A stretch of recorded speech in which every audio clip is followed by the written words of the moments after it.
আল্লাহ তাআলার জন্য সকল প্রশংসা, যিনি আজকের জুমার দিনে জুমার নামাজ আদায়ের উদ্দেশ্যে যথাসময়ে আমাদেরকে মসজিদে আসার, দ্বীনি প্রয়োজনীয় কিছু কথা আলোচনা করার ও শোনার তৌফিক দান করেছেন। আল্লাহ তাআলা শুকরিয়া আদায় করি আলহামদুলিল্লাহ। মুহতারাম হাজিরিন,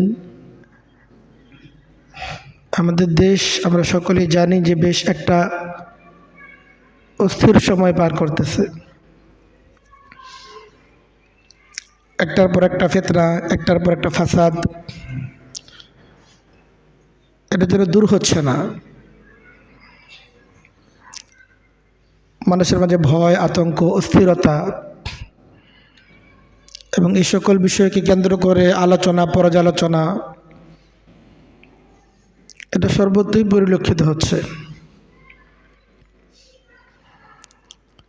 তো ফিতনার একটা সময় আমরা পার করতেছি। বাহির থেকে যেমন আমাদের দেশের বিরুদ্ধে ষড়যন্ত্র চলমান আছে, দেশের ভেতরেও নানা রকম অস্থিরতা বিরাজ করতেছে। ভেতর এবং বাহিরের অনেক পক্ষ আমাদের দেশের স্থিতিশীলতা, আমাদের দেশের যে সম্প্রীতির বন্ধন, এটাকে নষ্ট করার জন্য নানাভাবে উস্কানি দিতেছে।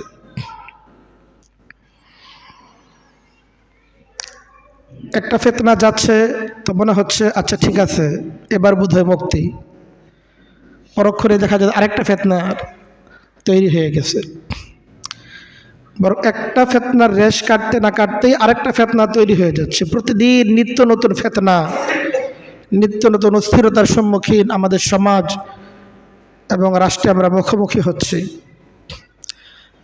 হাদিসের ভাষায় এই ফিতনাকে বলা যায় আল ফিতনাতুল্লাতি তামুজ কা মাউজিল বাহরি। হাদিসের মধ্যে শেষে একটা সময় আসবে, ফিতনাগুলো হবে সমুদ্রের ঢেউয়ের মতো। সমুদ্রের ঢেউ যেমন শেষ হয় না, একটার পর একটা আসতেই থাকে, একদম আসবে। ফিতনা যখন শুরু হয়ে যাবে, একটার পর একটা ফিতনা আসতেই থাকবে। সমুদ্রের ঢেউ দেখে কেউ যদি মনে করে যে না এই ঢেউটাই শেষ ঢেউ, যে বড় একটা ঢেউ আসছে, এরপর বোধহয় আর কোনো ঢেউ আসবে না, পরক্ষণই আরেকটি ঢেউ, এর চেয়ে বড় একটি ঢেউ এসে তার ধারণাকে ভুল প্রমাণিত করে। তো আমরা এমন একটা ফিতনার সময় অবস্থান করতেছি, একটা অস্থিরতার সময় আমরা পার করতেছি। একজন সচেতন মানুষ, একজন জ্ঞানী মানুষ এই ফিতনার ব্যাপারে একেবারে শান্ত থাকতে পারে না। যার মাঝে সমাজ এবং রাষ্ট্রের প্রতি দায়বদ্ধতা, সমাজ এবং রাষ্ট্রের প্রতি ভালোবাসা যে ব্যক্তি লালন করে, সামাজিক এবং রাষ্ট্রীয় অস্থিরতাগুলো অবশ্যই তাকে ব্যথিত করে, তাকে উদ্বিগ্ন করে। একজন জ্ঞানী সচেতন মানুষ কখনোই এইসব বিষয়ে নিরুদ্বিগ্ন থাকতে পারে না। কারণ এই ফিতনাগুলো যখন আসে তখন আমরা এটা মনে করার সুযোগ নেই যে ফিতনায় মনে হয় কেউ ফিতনা করতেছে, আরেক দল ফিতনার শিকার হইতেছে। ব্যাপারটা এমন না। সমাজ এবং রাষ্ট্রে যখন ফিতনা ছড়িয়ে পড়ে, এই ফিতনার ক্ষতি থেকে কেউ মুক্ত থাকতে পারে না। কোনো না কোনোভাবে এই ফিতনাগুলো সকলকেই স্পর্শ করে, ফিতনার ক্ষতিগুলো সকলকেই স্পর্শ করে। পবিত্র কোরআন কারীমের মাঝে আল্লাহ তাআলা বলতেছেন, ইত্তাকু ফিতনাতাল লা তুসিবান্নাল্লাযীনা যালামু মিনকুম খাসসা। আল্লাহ তাআলা বলেন সেই ফিতনাকে তোমরা ভয় করো, সেই ফিতনার ব্যাপারে তোমরা সতর্ক হও। আল্লাতী লা তুসিবান্নাল্লাযীনা যালামু মিনকুম খাসসা, যেই ফিতনার ক্ষতি শুধুমাত্র তোমাদের জালেমকে স্পর্শ করবে, ব্যাপারটা এমন না। যে ফিতনার ক্ষতি, যে ফিতনার দায় থেকে শুধুমাত্র সেই ফিতনার ক্ষতি শুধুমাত্র একজন জালেমকে স্পর্শ করবে, অপরাধীকে স্পর্শ করবে, ব্যাপারটা এমন না। বরং একটা ফিতনা তো এমন হবে, সমাজ এবং রাষ্ট্রের ফিতনাগুলোতে এমনই হয়ে থাকে, সেগুলো যখন ব্যাপক থেকে ব্যাপকতর হতে থাকে তখন অপরাধী সে যেমন ক্ষতিগ্রস্ত হয়, একজন নিরপরাধ ব্যক্তিও সেই ক্ষতি থেকে বাঁচতে পারে না। কাজেই সামাজিক অস্থিরতা, সামাজিক ফিতনা, সামাজিক জুলুম, সামাজিক অবিচার, এগুলো আমাদের সকলের জন্যই বড় পেরেশানির কারণ। কারণ কোনো না কোনোভাবে সমাজ এবং রাষ্ট্র অস্থিরতা ছড়িয়ে পড়লে আমিও ক্ষতিগ্রস্ত হচ্ছি, আপনিও ক্ষতিগ্রস্ত হচ্ছেন। কোনো কোনো ক্ষতিগুলি সূক্ষ্ম হয়, যার ফলে এর বাহ্যিক অবস্থাটা টের পাওয়া যায় না, সেগুলো ধীরে ধীরে সেই ক্ষতিগুলো সামনে আসে। এই জন্য আল্লাহ তাআলা সতর্ক করছেন যে দেখো, সেই ফিতনাকে তোমরা ভয় করো, ইত্তাকু ফিতনাতাল লা তুসিবান্নাল্লাযীনা যালামু মিনকুম খাসসাহ, যেগুলো শুধুমাত্র তোমাদের জালেমকে স্পর্শ করবে এমন না, বরং যে জালেম না, জুলুমের সময় যে ব্যক্তি নীরব ছিল, জুলুমের সময় যে ব্যক্তিরা সমর্থক ছিল, দেখা যাবে একটা পর্যায়ে তারাও এই ফিতনার ক্ষতির মধ্যে পড়ে যাচ্ছে।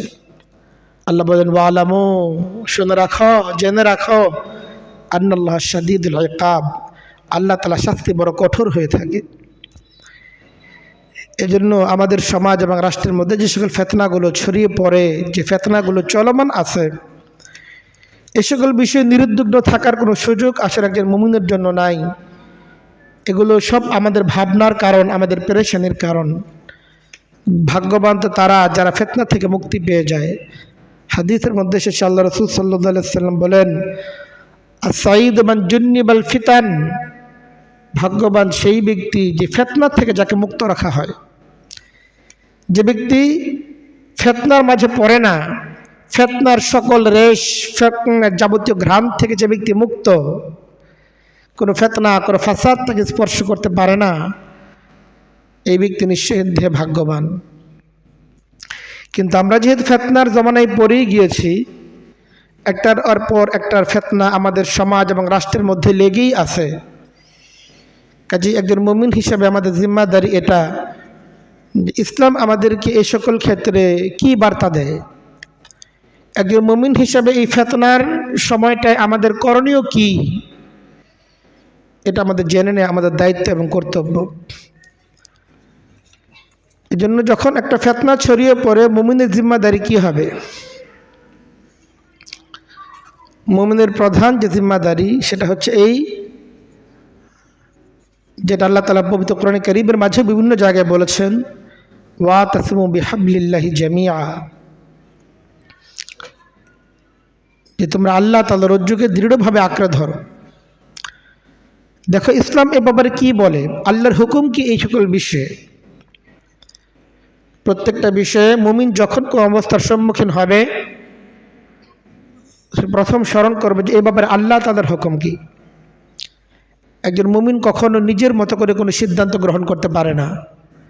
মুমিনের যাবতীয় সিদ্ধান্তের উৎস হচ্ছে কোরআন এবং সুন্নাহ, আল্লাহ এবং তার রাসূল। আমরা যদি কোরআন এবং সুন্নাহকে নিজেদের যাবতীয় সিদ্ধান্তের উৎস মনে করে থাকি, সিদ্ধান্ত যদি আমরা কোরআন এবং সুন্নাহ থেকে গ্রহণ করি, তাহলে ইনশাআল্লাহ আমরা পথ হারাবো না। আর যদি কোরআন এবং সুন্নাহকে বর্জন করে নিজেদের মতো নিজেরা সিদ্ধান্ত গ্রহণ করতে থাকি, তাহলে আমরা পথ খুঁজেই পাবো না।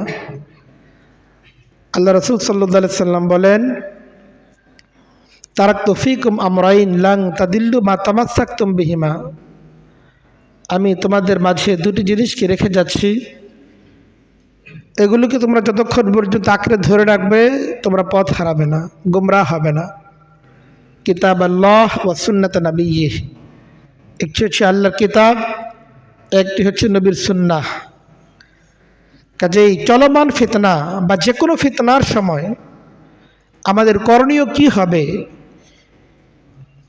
আমরা কি করব, এটা আমাদের অবশ্যই কোরআন এবং সুন্নাহ থেকে খুঁজতে হবে। যে নবী করিম সাল্লাল্লাহু আলাইহি সাল্লাম আখিরি জামানার ফিতনার ব্যাপারে কি দিক নির্দেশনা দিয়ে গিয়েছেন।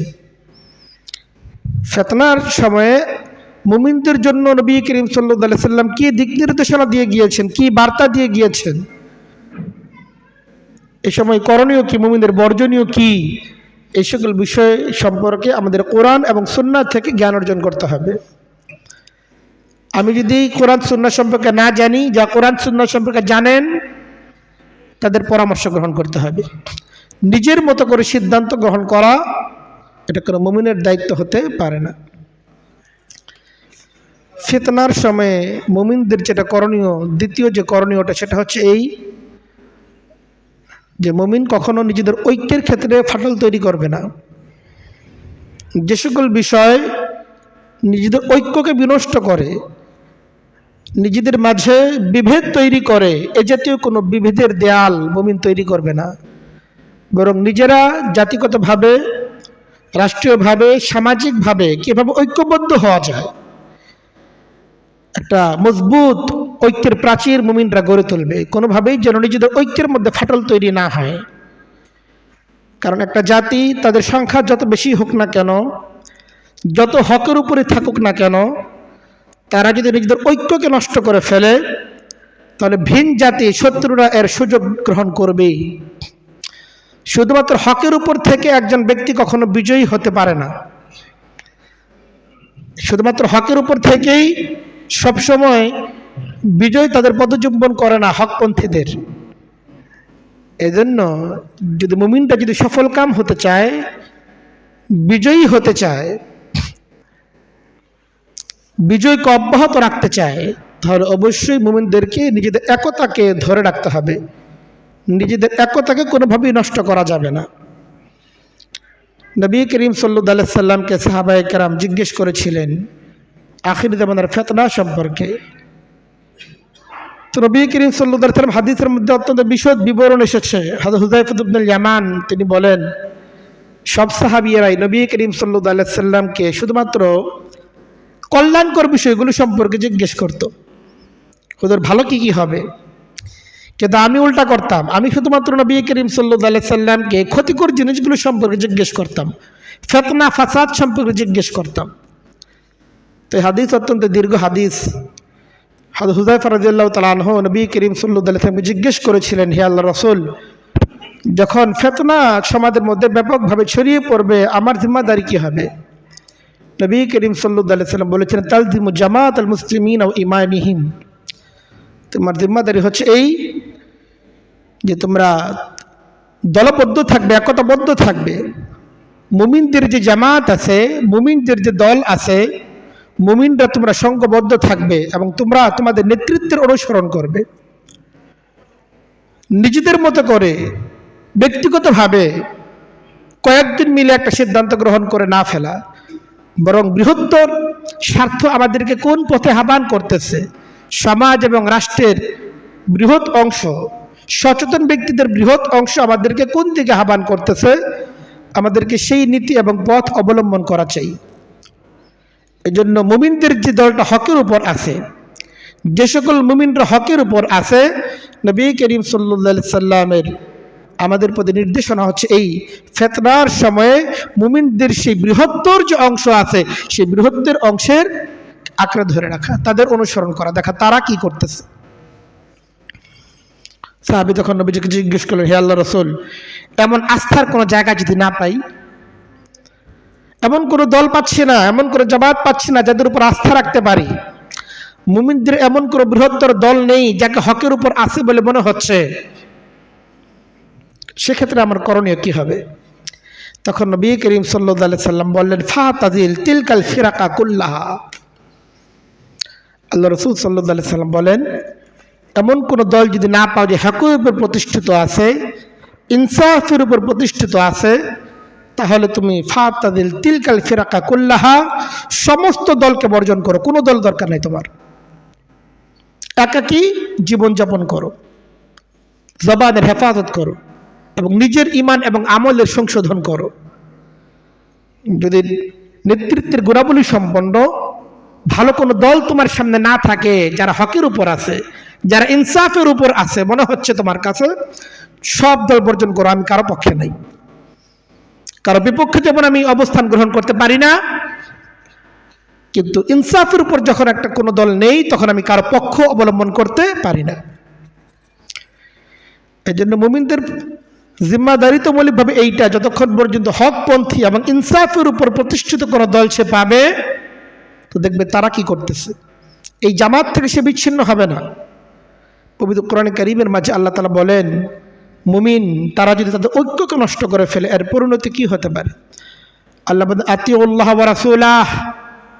মুমিনদের প্রথম জিম্মাদার তো এইটা যে আল্লাহ এবং তার রাসূলের আনুগত্য করবে। এরপর আল্লাহ তাআলা বলেন, ওয়ালা তানাজাউ।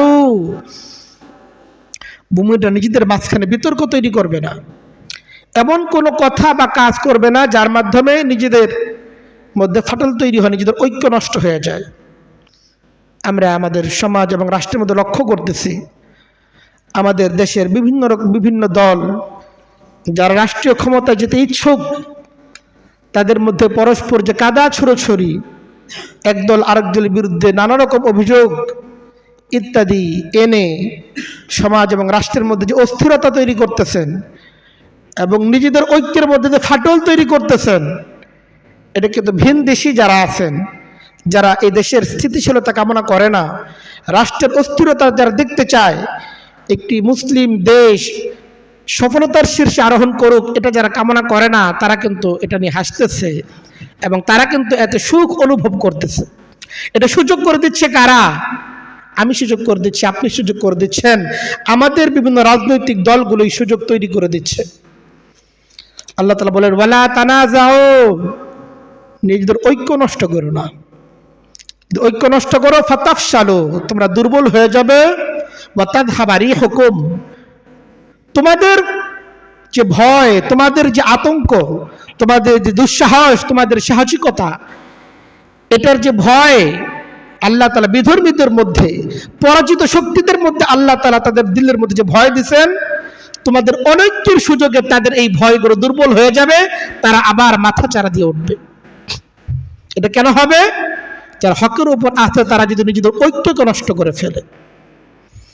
কাজেই আমরা আমাদের যারা হকের উপর আছে, যাদের হকের উপর থাকা উচিত, প্রত্যেকেরই তো হকের উপরই থাকা উচিত, আমাদের সকলের প্রতি আহ্বান থাকবে যে দেশ এবং উম্মার স্বার্থ পরিপন্থী কোনো কথা বা কোনো কাজ যেন আমরা না করি।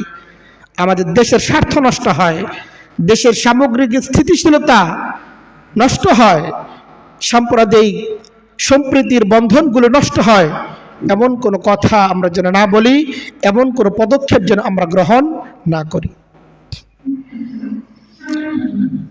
একজন ফিতনার সময়ে মুমিনদের যে জিম্মাদারি, এর 3 নম্বর যে জিম্মাদারিটা, সেটা হচ্ছে এই যে ব্যক্তিরা নিজেদের স্বাধীন মতো করে সিদ্ধান্ত গ্রহণ করবে না। প্রত্যেক ব্যক্তি নিজেকেই আইন প্রণেতা মনে করা যাবে না, আইন কেউ নিজের হাতে তুলে নিবে না, বরং অবশ্যই সমাজ এবং রাষ্ট্রের যারা দায়িত্বশীল যারা আছে তাদের শরণাপন্ন হবে এবং দায়িত্বশীলদের আনুগত্য করা চাই। এটা পবিত্র কোরআনে কারীমের নির্দেশ। দায়িত্বশীলরা যতক্ষণ পর্যন্ত কোরআন এবং সুন্নাহর গণ্ডির মধ্যে আবদ্ধ থাকবে, ততক্ষণ পর্যন্ত দায়িত্বশীলদের আনুগত্য করা। নিজেরা যদি নিজেদের মধ্যে প্রত্যেকেই যদি আইন নিজের হাতে তুলে নেয়, এর দ্বারা কি সমস্যার সমাধান হবে? এর দ্বারা সমস্যা দিনকে দিন আর বাড়তে থাকবে। এজন্য সচেতন কোনো ব্যক্তি আইন নিজের হাতে তুলে নেবে না। পবিত্র কোরআন কারীমের মাঝে আল্লাহ তাআলা বলেন, ইয়া আইয়ুহাল্লাযীনা আমানু আতিউল্লাহ ওয়া আতিউর রাসূল ওয়া উলিল আমরি মিনকুম। ঈমানদাররা তোমরা আল্লাহর আনুগত্য করো, কোরআনের আনুগত্য করো, ওয়া আতিউর রাসূল, রাসূলের আনুগত্য করো, রাসূলের হাদিসের আনুগত্য করো, ওয়া উলিল আমরি মিনকুম, এবং তোমাদের সমাজ এবং রাষ্ট্রের দায়িত্বশীল যারা আছেন, যাদের মধ্যে দায়িত্ববোধ আছে, বাস্তবতার জ্ঞান যাদের মধ্যে আছে, ভবিষ্যতের পথ পরিক্রমা কোন দিকে অগ্রসর হচ্ছে ইত্যাদি বিষয়ে যাদের নলেজ আছে, যাদের জ্ঞান আছে, যারা অনুভব করেন বর্তমানের করণীয় কি, এটা যারা বুঝতে পারেন, ভবিষ্যতে সমাজ এবং রাষ্ট্র কোন দিকে অগ্রসর হচ্ছে এই বিষয়ে যাদের জ্ঞান আছে, অনুভূতি আছে, যারা সঠিক সিদ্ধান্ত গ্রহণ করতে পারেন, এমন ব্যক্তিদের তোমরা অনুসরণ করো। নিজেদের মতো নিজেরা গরম মাথায় করে সিদ্ধান্ত গ্রহণ করতে যেও না। এই জন্য আমাদের এটা খুব গুরুত্বপূর্ণ যে আমাদের এখন সকলেই নিজেদের মধ্যে নিজেদেরকে নিজেরা দায়িত্বশীল মনে করা শুরু করে দিচ্ছে। এটা ভুল সিদ্ধান্ত। এটা থেকে যদি আমরা বেরিয়ে আসতে না পারি, দেশের আইন শৃঙ্খলা পরিস্থিতির আরও অবনতি হবে এবং সেই অবনতি হওয়াটা আমাদের কারোর জন্যই সুফল বয়ে আনবে না। এটার ক্ষতি অন্যদেরকে যেমন স্পর্শ করতে পারে, এর ক্ষতি কিন্তু আমার ঘরেও পৌঁছে যেতে পারে।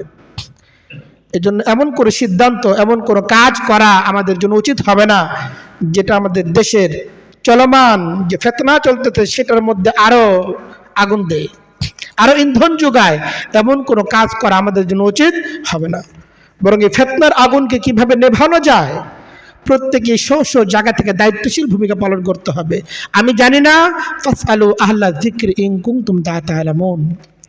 আল্লাহ বলেন, যারা জানে, যারা বুঝে। তোমার বুঝ কতটুকু, তুমি কতটুকু বুঝো, ইতিহাস সম্পর্কে তোমার কতটুকু ধারণা আছে, ভবিষ্যতে কি হতে যাচ্ছে, ভবিষ্যতের পরিণতি কি, কোন দিকে অগ্রসর হচ্ছে, এ বিষয়ে তোমার কতটুকু ধারণা আছে। হুটহাট করে একটা সিদ্ধান্ত গ্রহণ করা, এটা তো কোনো দায়িত্বশীল সচেতন ব্যক্তির আলামত হতে পারে না। এই জন্য ইসলাম আমাদেরকে আহ্বান করে যে কোনো বিষয়ে আমরা যেন জ্ঞানী এবং সমাজ এবং রাষ্ট্রের দায়িত্বশীলদের উপর আস্থা রাখি, তাদেরকে আমরা যেন সুযোগ দিই।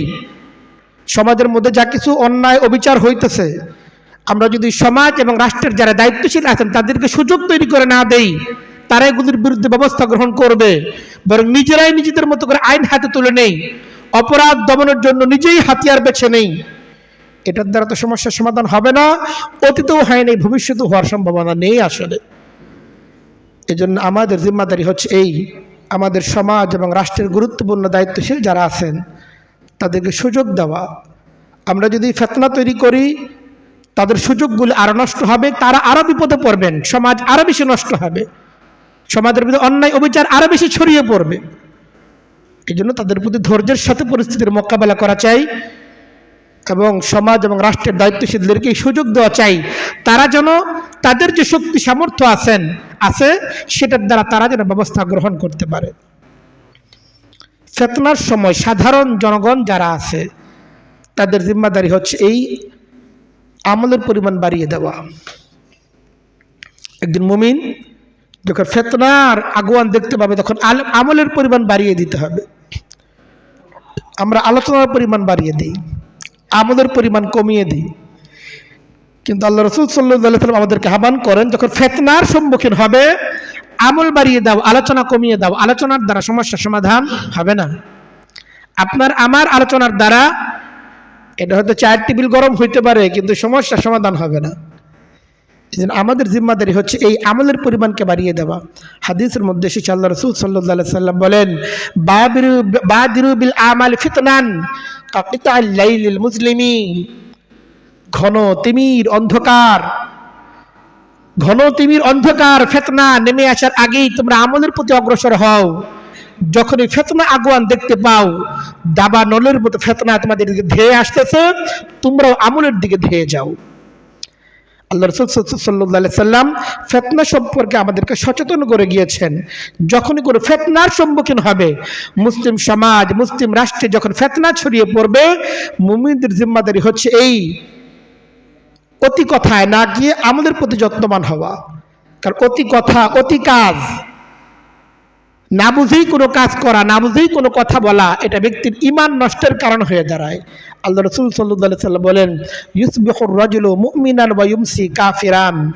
ঘন তিমির অন্ধকার ফিতনা আসতেছে, যখন সকালবেলা মানুষ তো ঈমানদার থাকবে, সন্ধ্যার সময় কাফের হয়ে যাবে। আবার সন্ধ্যার সময় ঈমানদার, ওয়া ইউসবিহু কাফিরান, সকাল সময় সে কাফের হয়ে গেছে। এমন কথা সে বলে বসছে যার দ্বারা তার ঈমান নষ্ট হয়ে গেছে, এমন কাজ সে করে বসছে যার দ্বারা তার ঈমান নষ্ট হয়ে গেছে। এজন্য বেশি কথা, বেশি কাজ এর তুলনায় মুমিনের জন্য, সাধারণ ঈমানদার যারা, তাদের জন্য গুরুত্বপূর্ণ হচ্ছে আমাদের প্রতি যত্নবান হওয়া। নবী করিম সাল্লাল্লাহু আলাইহি ওয়াসাল্লাম নিজের আমলে এমনই ছিল। হাদিসের মধ্যে এসেছে, কানা ইযা হাযাবাহু আমরুন সাল্লা। নবী করিম সাল্লাল্লাহু আলাইহি ওয়াসাল্লাম যখনই কোনো পেরেশানির হালতের সম্মুখীন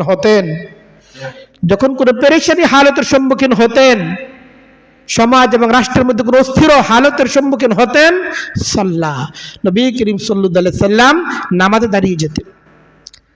আমার ভাইরা বলেন না, গত কয়েকদিন ধরে আমাদের দেশের মধ্যে, সমাজের মধ্যে যে একটা অস্থির অবস্থা চলতেছে, যে অস্থিরতার কারণে আপনি নিজে অস্থির হইতেছেন। একটু পরে পরে দেখতেছেন নতুন কি সংবাদ, এখন কি অবস্থা।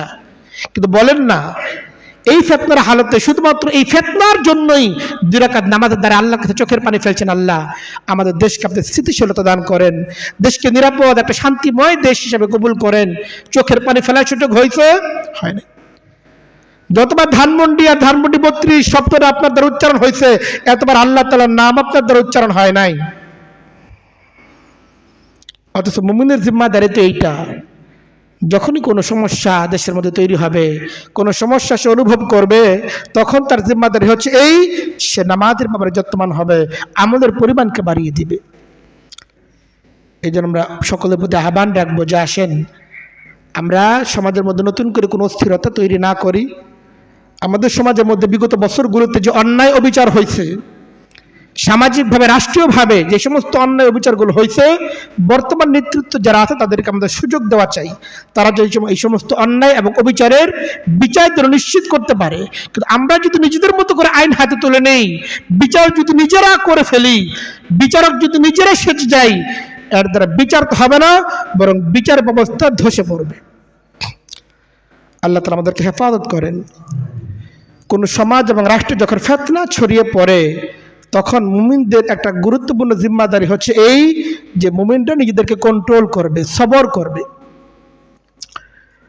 মুমিনদের নিজেদের উপর কন্ট্রোলিং পাওয়ার থাকতে হবে, যেন আমাকে নিজের নিয়ন্ত্রণ করতে হবে। ইচ্ছা করলে একটা কাজ আমি করতে পারি না, এটা বুঝে নেই এই কাজটা করা আমার জন্য উচিত হবে কিনা, এই কাজের পরিণতি কোথায় গিয়ে ঠেকবে, এই বিষয়গুলো ভাবা চাই। একটা জিনিসের প্লাস মাইনাস লাভ ক্ষতির বিষয়গুলো ভেবে চিন্তে একজন মুমিন সিদ্ধান্ত গ্রহণ করবে। সচেতন ব্যক্তিরা কাজ করার আগেই ভাবে, আর অসচেতন কাজ করার পরেও সে ভাবে না যে কি ঘটে গেল। এজন্য বুদ্ধিমানের কাজ তো এটাই হবে, কাজ করার আগেই আমরা ভাবি, কথা বলার আগেই আমরা ভাবি। হাদিসের মধ্যে এসেছে, আল্লাহ রাসূল পবিত্র কোরআনে কারীমের মাঝে আল্লাহ তাআলা বলেন, ইয়া আইয়ুহাল্লাযীনা আমানু ইসতাঈনু বিস-সাবরি ওয়াস-সালাহ, ঈমানদাররা তোমরা নামাজের মাধ্যমে, সবরের মাধ্যমে আল্লাহ তাআলার কাছে সাহায্য প্রার্থনা করো। তোমরা নামাজের মাধ্যমে, সবরের মাধ্যমে আল্লাহ তাআলা সাহায্য প্রার্থনা করো, যে আল্লাহ আপনি আমাদেরকে সাহায্য দান করেন। আমাদের দেশকে আপনি, দেশের বিরুদ্ধে নানা রকম ষড়যন্ত্র চলতেছে, ভিন দেশ থেকে ভিন্ন রাষ্ট্র, বিভিন্ন শত্রু রাষ্ট্র আমাদের দিকে চোখ রাঙানি দিতেছে, নানাভাবে আমাদের দেশের মধ্যে উস্কানি দিয়ে দেশের মধ্যে অস্থিতিশীলতা তৈরি করতে পারতেছে। দোয়া করেন আল্লাহ তাআলা আমাদের সমাজ এবং রাষ্ট্রের মধ্যে স্থিতিশীলতা দান করেন, এবং আমাদের সমাজ এবং রাষ্ট্রকে এতটা সুসংহবদ্ধ এবং এতটা শক্তিশালী হওয়ার তৌফিক দান করেন, যেন নিজেরা স্বনির্ভর জাতি হিসেবে নিজেদের যাবতীয় স্বাধীনতা সার্বভৌমত্বের হেফাজতের জন্য আমরা করতে পারি। এই জন্য নিজেদেরকে, মুমিনদেরকে নিজেদেরকে সবর করা চাই, নিজেরা নিজেদের মতো কিছু কাজ না করা ফেলা চাই। সবরের মাধ্যমে নিজেদেরকে কন্ট্রোল করতে হবে, মাথা গরম করা যাবে না। মাথা গরম করার দ্বারা কোনো সমস্যার সমাধান আমাদের হবে না। এই জন্য সবর করা চাই, ধৈর্যের সাথে পরিস্থিতির মোকাবেলা করা চাই। অনেকেই অনেকভাবে উস্কানি দিবে, কিন্তু ফাঁদে পা দেওয়া যাবে না। অনেকে চাইবে যে একটা কিছু ঘটুক, দেশে একটা অস্থিরতা ঘটুক, আপনিও সেই সুযোগ করে দিলেন যে না, আপনিও, সেও আপনার চেতায় দিতে, আপনিও চেতে গেলেন। এতে লাভ কার হইল? আপনার তো কোনো লাভ হলো না, আপনি তার ক্ষতিগ্রস্ত হয়ে গেলেন। এদিন এমন কোনো হুমজিক্যাল কোনো কাজ করা যাবে না, সাময়িক আবেগের বশে কোনো কাজ করা যাবে না। আল্লাহ তাআলা আমাদেরকে বোঝার তৌফিক দান করেন। ফিতনার সময়ে মুমিনদের একটা গুরুত্বপূর্ণ জিম্মাদারি হচ্ছে এই, নিজেদের জবানকে হেফাজত করা, নিজেদেরকে হেফাজত করা। জবানের হেফাজত অনেক বেশি গুরুত্বপূর্ণ। জবানের হেফাজত এটা অনেক বেশি গুরুত্বপূর্ণ একটা আমল, বিশেষ করে যখন ফিতনা ছড়িয়ে পড়ে, দেশের মধ্যে একটা অস্থিতিশীল সময় যখন বিরাজ করতে থাকে, তখন জবানটাকে কন্ট্রোল করা চাই। মুখে আসছে আর বলে দিবেন, মানুষ এইসব কথা নেয় না। অনেকের কথার কারণে একটা দেশের মধ্যে দেশের 12টা বেজে যেতে পারে, তার নিজেদের পতন হয়ে যেতে পারে তার মুখের কথার কারণে। মুখের কথার কারণে অনেক জিনিস গুড়িয়ে যেতে পারে, অনেক জিনিস ধ্বংস হয়ে যেতে পারে। এই জন্য যা তা বলার সুযোগ নাই, পরিস্থিতি অনুভব করা চাই। কেউ যদি কোনো ভুল করে, সেই ভুলটা অনুভব করা চাই, জাতির কাছে ক্ষমা প্রার্থনা করা চাই যে ভুল যারা করছে। কিন্তু ভুলের অনুশোচনা না থাকা, উল্টো নিজেদেরকে নিরপরাধ নিষ্পাপ দাবি করা এবং একের পর এক উস্কানিমূলক বক্তব্য রেখে যাওয়া, এটা তার জন্য কারোর জন্য উপকার বয়ে আনবে না, সকলের জন্যই ক্ষতি বয়ে আনবে।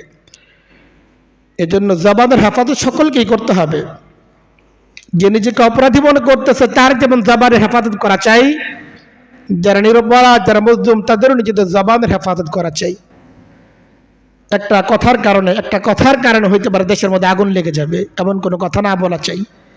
যার কথার গুরুত্ব যত বেশি, যে যত বেশি উপরের স্তরে আছে, যার অধীনস্থ অনুসারীদের সংখ্যা যত বেশি, তার জবানের হেফাজত তত বেশি করা চাই। হাদিসের মধ্যে আল্লাহ রাসূল সাল্লাল্লাহু আলাইহি সাল্লাম বলেন, আল-লিসানু ফিহা আশাদ্দু মিন ওয়াকিস সাইফি। ফিতনার সময় জবানটা ধারালো তরবারির আঘাতের চেয়ে মারাত্মক হয়ে দাঁড়ায়। একটা তরবারির আঘাত দ্বারা, একটা গুলির দ্বারা এত ক্ষতি হইতে পারে না, একজন ব্যক্তি মুখ খোলার দ্বারাতে ক্ষতি হইতে পারে। একজন ব্যক্তি তার মুখ খোলার দ্বারা যে ক্ষতি হইতে পারে, একটা গুলি করার দ্বারাই ক্ষতি হইতে পারে না, তরবারি চালানোর দ্বারা সেই ক্ষতি হতে পারে না। মুখ খোলার ব্যাপারে সাবধান হওয়া চাই। যারাই যেখান থেকে মুখ খুলতেছে, আমাদের মুখ খোলার ব্যাপারে সাবধান হওয়া চাই। বিশেষ করে সমাজ এবং রাষ্ট্রের গুরুত্বপূর্ণ দায়িত্বে যারাই আছেন, তাদের তো অবশ্যই তাদের জবানের উপর হেফাজত করা চাই, কারণ তারা জিম্মাদারিতে আছেন। জিম্মাদারির গুরুত্ব অনুভব করা চাই। মা তালফিযু মিন কাওলিন ইল্লা লাদাইহি রাকীবুন আতীদ। আমি যা কিছুই উচ্চারণ করতেছি, যা কিছুই ফেসবুকে পোস্ট করতেছি, এর প্রত্যেকটা কথাই আল্লাহ তাআলার ফেরেশতাকে লিপিবদ্ধ করতেছেন। জবান দ্বারা যা বলতেছি, এটার জন্য যেমন আল্লাহ তাআলার কাছে জবাবদিহিতার সম্মুখীন হতে হবে, ফেসবুকে যা কিছু পোস্ট করতেছি এটার জন্য আল্লাহ তাআলার কাছে জবাবদিহিতার সম্মুখীন আমাকে হতে হবে। যে সমস্ত ফেসবুকের যে সমস্ত পোস্টে আমরা লাইক করতেছি, যে সমস্ত পোস্টের মধ্যে কমেন্ট করে সমর্থন করতেছি, যাদেরকে আমরা সাহায্য করছি, যাদেরকে আমরা উস্কানি দিতেছি, সব কিছুর জন্য আল্লাহ তাআলার কাছে জবাবদিহিতার সম্মুখীন আমাকে হতে হবে, যদি অপরাধ হয়ে থাকে। এই জন্য আমাদের প্রত্যেকটা কথা, প্রত্যেকটা কাজ, এটা অত্যন্ত সচেতনভাবে হওয়া চাই। এমন কোনো কাজ না করা চাই যেটা জবাব আল্লাহর কাছে দিতে পারবো না। হাদিসের মধ্যে এসেছে, মান সাকাতা সালিমা ওয়া মান সালিমা নাজা। যে ব্যক্তি নীরব থাকে সে মুক্তি পেয়ে যায়। এই যে নীরব হয়ে যান, সাইলেন্ট হয়ে যান, চুপচাপ হয়ে যান, এত কথা বলেন না। বেশি কথা বললে বেশি ফিতনা হবে। কেউ যদি বেশি কথা বলে বেশি ফিতনা হবে। এই জন্য কথা কম হওয়া চাই। অন্যের জন্য না, আপনার জন্য বলতেছি, আমার জন্য বলতেছি, আমাদেরও কথা নিয়ন্ত্রণ হওয়া চাই। দায়িত্বশীল জায়গা থেকে যা কিছু বলা যায় না। আর মুমিন প্রত্যেকেই দায়িত্বশীল, কেউ নিজেকে দায়িত্বহীন মনে না করার সুযোগ নাই। আলা কুল্লুকুম রাইন ওয়া কুল্লুকুম মাসউলুন আন রাইয়াতিহি।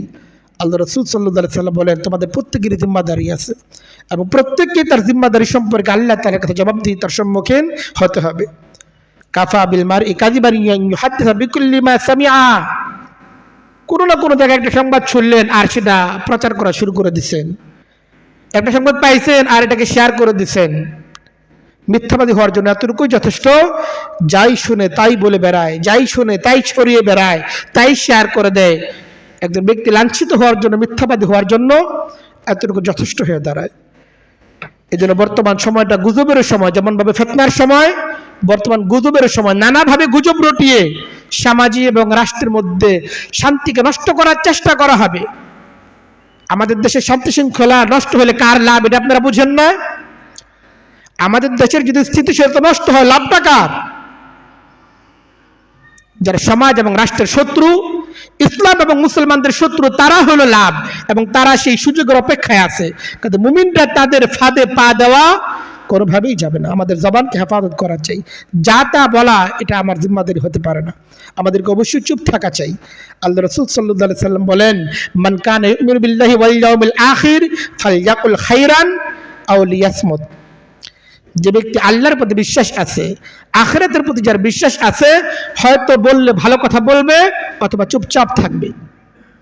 সব বিষয়ে আপনারা মন্তব্য করতে বলছেই কে? এখন হয়ে গেছে এই প্রত্যেকটি বিষয়ে সকলেই মন্তব্য করতে চায়, তার একটা মন্তব্য আছে। এমন কোনো বিষয় নেই যে বিষয়ে কারণ বক্তব্য নাই। বক্তব্য ভিতরেও আছে, সেটা বাহিরেও প্রকাশ করতেছে। এটা বড় দুঃখজনক। আপনার এই বক্তব্যগুলোর দ্বারা আরেকজনের মধ্যে একটা অস্থিরতা তৈরি হইতেছে, তার অন্তরের মধ্যে পেরেশানি তৈরি হইতেছে। সে কোনো একটা কাজ করতে উদ্বুদ্ধ হচ্ছে, কোনো একটা ফাঁদে পা দিতে উদ্বুদ্ধ হচ্ছে। এটার জন্য কিন্তু আপনিও দায়গ্রস্ত হবেন। এই জন্য অবশ্যই আমাদেরকে নিজেদের জবানের হেফাজত করা চাই এবং নিজেদেরকে আরো নিয়ন্ত্রণ করা চাই। যা তা বলা, যা তা করা, এটা আমাদের জন্য জিম্মাদারি হতে পারে না। আর মুমিনদের সবচেয়ে গুরুত্বপূর্ণ সর্বশেষ যে জিম্মাদারি, 7 নম্বর জিম্মাদারি, ফিতনার সময়ে, অস্থিরতার সময় মুমিনদের একটি গুরুত্বপূর্ণ জিম্মাদারি হচ্ছে এই আল্লাহ তাআলার কাছে বেশি থেকে বেশি দোয়ার ইহতেমাম করা, ফিতনা থেকে নিজেদের মুক্তি চাওয়া। কারণ ফিতনা এটা সকলের জন্যই ক্ষতিকর। এটা শুধুমাত্র আমরা আলোচনা করতেছি, কথা বলতেছি, এটাই শেষ হয়ে যাচ্ছে ব্যাপারটা এমন না। এটা রেশ বহুদূর পর্যন্ত করাতে পারে। এদের সমাজ এবং রাষ্ট্রের যে কোনো ফিতনা এটা দেশের অর্থনীতির জন্য ক্ষতিকর, দেশের শিক্ষা ব্যবস্থার জন্য ক্ষতিকর, দেশের সামগ্রিক স্থিতিশীলতার জন্য বড় ক্ষতিকর। এগুলো দেশ, একটা সমাজ এবং রাষ্ট্রের যাবতীয় সেক্টরই একটা সাথে ওতপ্রোতভাবে জড়িত। একটা অংশ যদি ক্ষতিগ্রস্ত হয়, এর ক্ষতি সকল স্তরে পৌঁছে যায়। এমন না যে এটা তো এইখানের একটা ব্যাপার, ওইখানের সাথে তার সম্পর্ক নাই, না, সবকিছুর সাথে সবকিছু সম্পর্ক আছে। এজন্য সমাজের ফিতনা ফাসাদ ছড়িয়ে পড়লে আল্লাহ তাআলার কাছে বিশেষভাবে দোয়ার ইহতেমাম করা চাই। হাদিসের মধ্যে এসেছে, আল্লাহ রাসূল সাল্লাল্লাহু আলাইহি সাল্লাম বলেন, ইয়াতি আলাইকুম জামানুন লা ইয়ানজু ফি ইল্লা মান দাআ দুআ আল গারকি। একটা জামানা আসতেছে, আল্লাহ রাসূল সাল্লাল্লাহু আলাইহি সাল্লাম বলেন, এক জামানা আসতেছে যে জামানায় কেউ মুক্তি পাবে না, যে জামানায় ফিতনা থেকে, ফিতনার ক্ষতি থেকে কেউ মুক্তি পাবে না, তবে শুধুমাত্র ওই ব্যক্তি ছাড়া যে ব্যক্তি ডুবন্ত ব্যক্তির মতো নিরুপায় হয়ে আল্লাহ তাআলার কাছে কান্নাকাটি দোয়া না করে। একজন ডুবন্ত ব্যক্তি যার বাঁচার কোনো অবলম্বন নাই, এই ব্যক্তি একেবারে নিঃস্ব অসহায় হয়ে মৃত্যুর মুখোমুখি অবস্থায় আল্লাহ তাআলার কাছে যেভাবে কাকুতি মিনতি করে দোয়া করে, আল্লাহ তাআলার কাছে বাঁচার জন্য আর্তনাদ করে, হাহাকার করে, মিনতি পেশ করে, এইভাবে আল্লাহ তাআলার কাছে কাকুতি মিনতি করা ছাড়া ফিতনার ক্ষতি থেকে কেউ বাঁচতে পারবে না। এই জন্য আমরা তো একটা ফিতনার জমানায় পড়ে গেছি। একটার পর একটা ফিতনা আসতেছে, একটা যাচ্ছে তো এরপরেরটা আসতেছে, এরপরেরটা আরো বড় ফিতনা আসতেছে। আমাদের জানা নাই এই ফিতনা কোন দিন শেষ হবে, এই ফিতনার পরিসমাপ্তি কবে হবে আমরা জানি না। কিন্তু এই ফিতনা থেকে আমাদেরকে বাঁচতে হবে, আমাদের পরবর্তী প্রজন্মকে বাঁচাতে হবে। একটা সুখী, সমৃদ্ধ, শক্তিশালী দেশ আমাদেরকে গড়তে হবে। কাজে আমাদেরকে অন্যান্য জিম্মাদারির পাশাপাশি বেশি থেকে বেশি আল্লাহ তাআলার কাছে দোয়ার ইহতেমাম করা চাই। হাদিসের মধ্যে এসেছে, আল্লাহ রাসূল সাল্লাল্লাহু আলাইহি ওয়াসাল্লাম নিজেও আল্লাহ তাআলার কাছে দোয়া করতেন, আল্লাহুম্মা ইন্নী আউযু বিকা মিনাল ফিতানি মা যাহারা মিনহা ওয়া মা বাতান। হে আল্লাহ, আমি আপনার কাছে ফিতনা থেকে আশ্রয় প্রার্থনা করতেছি। আল্লাহুম্মা ইন্নী আউযু বিকা মিনাল ফিতানি, হে আল্লাহ, আমি আপনার কাছে ফিতনা থেকে আশ্রয় প্রার্থনা করতেছি, মা যাহারা মিনহা ওয়া মা বাতান। বাহ্যিক ফিতনা হোক বা ভেতর অভ্যন্তরীণ কোনো ফিতনা হোক, সমস্ত ফিতনা থেকে আমি আপনার কাছে আশ্রয় প্রার্থনা করতেছি। কাজে আমার ভাইরা, আসেন আমরা দায়িত্বশীল আচরণ করি, সচেতন হওয়ার চেষ্টা করি। আপনি নীরব থাকবেন এর অর্থ এই না যে আপনি চোখ কান বন্ধ করে চুপচাপ থাকবেন, এটা বলার উদ্দেশ্য না। একজন সচেতন ব্যক্তি হিসেবে সমাজের বর্তমান বাস্তবতা সম্পর্কে, চলমান কি অবস্থা চলতেছে এই সম্পর্কে আপনার জানতে হবে। কিন্তু জানাটাই শুধুমাত্র একমাত্র সমাধান না, বরং আপনি দায়িত্বশীলতার সাথে আপনার উপরস্থ যারা আছে, সমাজ এবং রাষ্ট্রের দায়িত্বশীল যারা আছে, জ্ঞানী যারা আছে, উলামায়ে কেরাম যারা আছেন, তারা আপনাকে যে পথ এবং পদ্ধতি অবলম্বন করতে বলতেছেন, যা কিছু করতে বলতেছেন, যা কিছু বর্জন করতে বলতেছেন, সেগুলো অনুসারে আপনাকে নিজের জীবন এবং সিদ্ধান্ত গঠন করতে হবে। আপনাকে দায়িত্বশীল হতে হবে, সচেতন হতে হবে এবং একতাবদ্ধ থাকতে হবে, এবং কোরআন এবং সুন্নাহ অনুসারে আমাদের যে নির্দেশনা উলামায়ে কেরাম আমাদেরকে দেন, সেই অনুসারে আমাদেরকে পথ চলতে হবে। কোনো ফাঁদে যেন আমরা পা না দেই।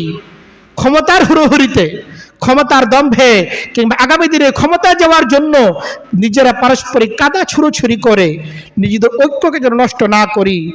ভিন দেশের লোকদেরকে, সমাজ এবং রাষ্ট্রের শত্রুদেরকে আমরা যেন আর নতুন করে কোনো অস্থিতিশীলতার সুযোগ যেন আমরা তৈরি করে না দেই। আল্লাহ তাআলা আমাদেরকে বুঝার এবং আমল করার তৌফিক দান করেন। ওয়া আখিরু দাওয়ানা আলহামদুলিল্লাহি রাব্বিল আলামিন।